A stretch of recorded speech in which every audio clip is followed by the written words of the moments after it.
Saeima noslēdz pavasara sesiju. Valsts prezidents Edgars Rinkēvičs deputātiem atgādina, ka darāmā vēl daudz.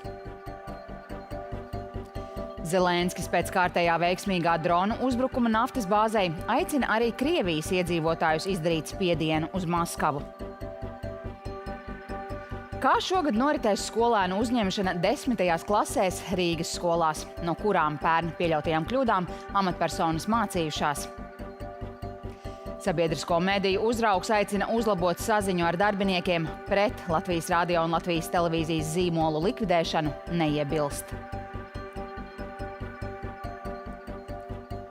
Izlaidums Rīgas Stradiņu Universitātes medicīnas māsām. Grūtības un darbs viņas nebiedē, algas gan.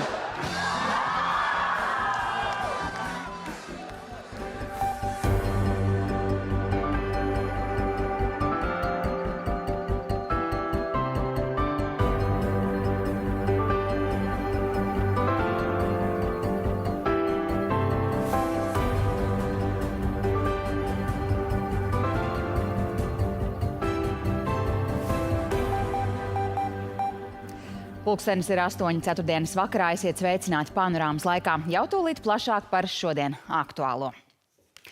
Ģeopolitiskā situācija mūsu reģionā ir sarežģīta, tādēļ valsts aizsardzības spēju stiprināšanai un sabiedrības drošībai arī turpmāk jābūt vienai no svarīgākajām prioritātēm. Tā šodien Saeimas pavasara sesijas pēdējā sēdē deputātiem sacīja valsts prezidents Edgars Rinkēvičs. Savā runā viņš atskatījās uz parlamenta paveikto un iezīmēja galvenos uzdevumus turpmākajam darbam. Paveikts daudz, taču nevis iecerētais. Tā Saeimas deputāti raksturo iepriekšējos mēnešus parlamentā.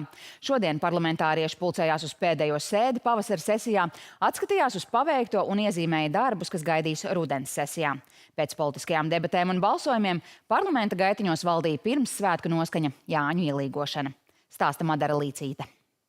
Tematu par Saeimas paveikto un nepaveikto aizvadītajā pavasara sesijā redzījumā šodienas jautājums turpinās arī Ģirds Virbuls. Viņš uz interviju aicinājis Saeimas priekšsēdētāju Daigu Mieriņu.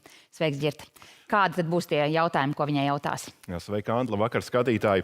Šķiet, ka virkni darbu deputāti ir iecerējuši pabeigt vēl šovakar, vai arī ir aizjāņojušies nedaudz, kā nu pat redzējām Madaras sižetā, jo Saeimas sēde burtiski nu pat tikai ir beigusies, tā ka jācer, ka Saeimas priekšsēdētāji pagūs ierasties studijā. Runāsim par politisko diskusiju kultūras zemo līmeni, uz ko norādījis arī valsts prezidents, tāpat arī par likumdošanas procesa kvalitāti, par ko savukārt trauksmi ceļ opozīcija, un tāpat arī, protams, par Saeimas finanšu caurspīdību, jo diskusija ilgst gadiem, bet parlaments joprojām vilcinās ļaut valsts kontrolē revidēt, kā Saeima pati tērē nodokļu maksātāju naudu. Un jā, vēl tāds pavisam praktisks jautājums nākamajiem Saeimas deputātiem, ko ievēlēsim rudenī, visticamāk būs jāmeklē citas darba telpas, jo pašreizējā Saeimas ēka būs kļuvusi bīstama eksploatācija, līdzīgi kā centrā tirgus gaisa paviljons. Par to tātad šovakar šodienas jautājumā ar Saeimas priekšsēdētāju Daigu Mieriņu. Ģirt, paldies. Tātad šī saruna 20:37. Maskava piedzīvojusi lielāko Ukrainas dronu uzbrukumu kopš kara sākuma. Virs Krievijas galvaspilsētas lidoja gandrīz 200 dronu, izraisot vairākus ugunsgrēkus. Aizvadītās diennakts laikā Krievija pārtvērus gandrīz 1000 ukraiņu dronu. Turklāt laikā, kad valstī jūtami ierobežota degvielas tirdzniecība, Ukraina jau 3. reizi šomēnes trāpījusi naftas pārstrādes rūpnīcai Maskavas Kapotņas rajonā. Stāsta Paula Markusa. Latvijas iedzīvotāji vai uzņēmumi varēs pretendēt uz kompensāciju, ja ārvalstu militārās tehnikas darbības dēļ būs radušies zaudējumi. Saeima apstiprinājusi izmaiņas likumā, ieviešot mehānismu, kas kompensēs militāro darbību izraisītu incidentu radītos zaudējumus. Briselē šovakar tiekas visu 27 Eiropas Savienības dalību valstu vadītāji, lai apspriestu Eiropas aktuālākās ģeopolitiskās problēmas. Darba kārtībā ir kara darbība Ukrainā un tuvajos austrumos, kā arī bloka aizsardzības jautājumi. Daudzus pārsteigus Eiropadomes prezidenta Antoniju Koštas lēmums atvērt diplomātisku saziņas kanālu ar Krieviju. Un šobrīd esam sazinājušies ar mūsu korespondentu Briselē, Ilzi Naglu. Sveiki, Ilze! Eiropadome tātad pirms stundas ir sākusies. Kādus lēmumus varam gaidīt? Ilze, liels tev paldies par šo plašo informāciju. Tātad Briselē šovakar tiekas visu 27 Eiropas Savienības dalību valstu vadītāji. Bet ASV prezidents Donalds Trumps un Irānas līderis Masuds Pezeškians attālināti parakstījuši saprašanās memorandu, kas paredz kara izbeigšanu, Hormuza šauruma atvēršanu un Irānas apņemšanos neradīt kodolieročus.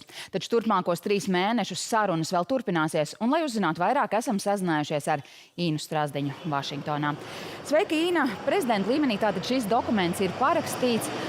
Kādi ir tie galvenie punkti un kādēļ šim procesam vispār vēl ir vajadzīgs turpinājums? Īna, liels paldies! Gaidīsim arī turpmākas ziņas no tevis. Tā bija mana kolēģe Īna Strazdiņa Vašingtonā.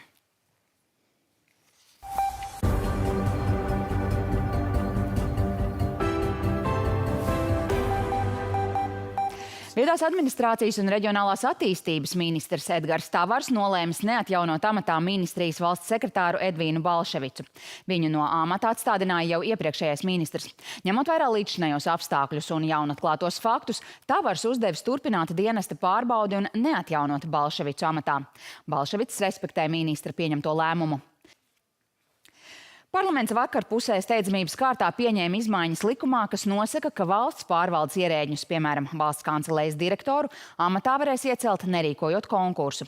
Par izmaiņām nobalsoja 57 deputāti, savukārt atturējās vai balsoja pret arī koalīcijā ietilpstošā Jaunā vienotība.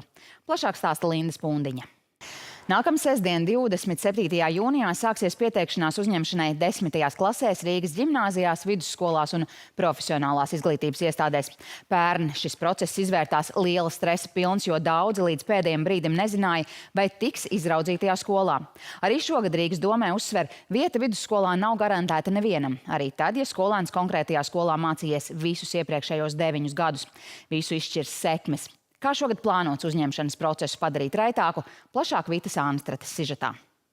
Latvijas sabiedriskā mediju valde ir prezentējusi un lēnām sāk ieviest jaunizveidotu zīmolu LSM, uzsverot, ka tas ir sabiedriskā medija mātes zīmols. Tas pakāpeniski aizvietos Latvijas radio zīmolu, kas pērn atzīmēja 100 gadu jubileju, kā arī 70 gadu jubileju nosvinējušo Latvijas televīzijas zīmolu.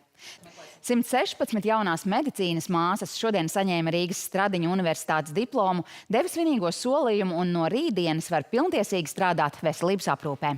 Daudzām darba vieta jau atrasta.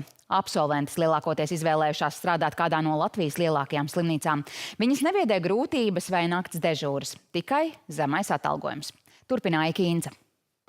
LTV1 ēterā šovakar ekskluzīva raidījuma Slasts epizode. Raidījuma komanda devusies uz Ukrainu, lai kopā ar valsts policiju piedalītos operācijā apturot krāpnieku zvana centra darbību. Raidījums jau šovakar 21:10, bet es atvados. Atā!